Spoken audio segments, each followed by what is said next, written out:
we're going to talk about dilations. We have vertical dilations and horizontal dilations. So if I have my parent function, f of x,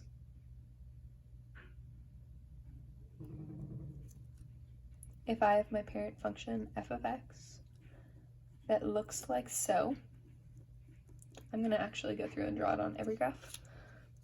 You're going to probably want to draw this. You might be able to just remember the other stuff. This one gets kind of weird though.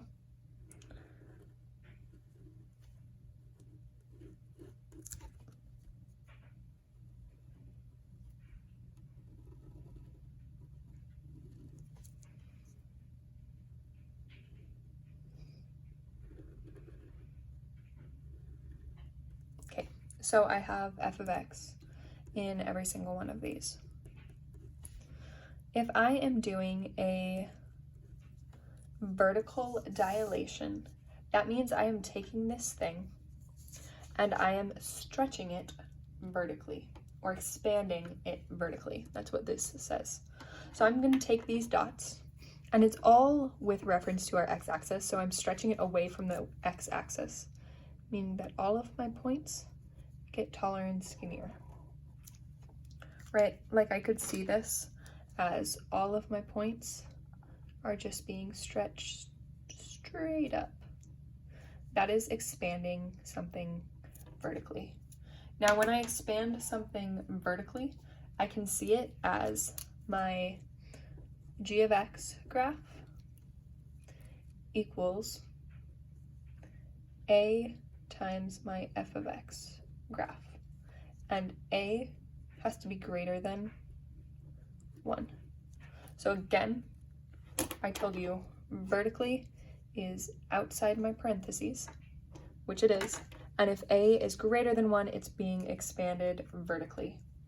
If I am going to take a graph and compress it vertically, we do the same thing, except for now, instead of trying to like take these points and stretch them up, we're going to take all these points and squish them down.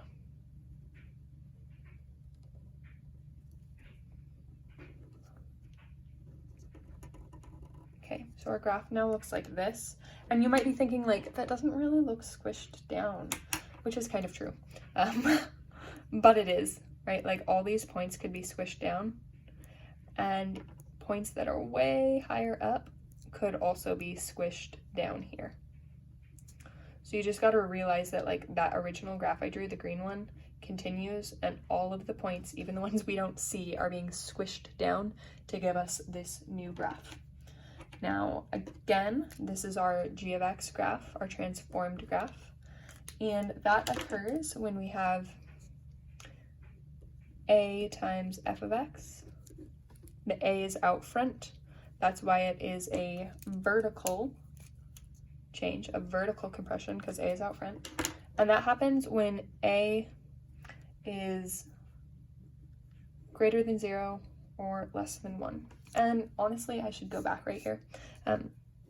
The absolute value of a has to be greater than 1. Yeah, to have a vertical. If it's negative, it just flips across the axis, and then we do a vertical expanding. Anyways, so we got that. We can go over here and do our horizontal dilations. So if I want a horizontal compression, that means horizontally or sideways, everything is going to be compressed in, giving me a graph that looks like this. And here you can see that I'm taking all the points and compressing them in closer to the y-axis when I am doing things horizontally. So everything is compressed in, and that occurs when I have my g of x equals f times a of x, where a, once again, is greater than 1, or the absolute value of a is greater than 1. So if it's a whole number, it gets squished in like this. It's compressed horizontally. Now our last picture here we need to draw would be an expand horizontally here. Expanding horizontally will look like this.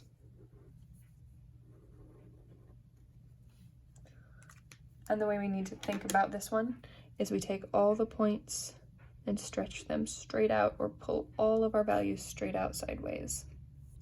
That is expanding horizontally. And for that, we have our g of x graph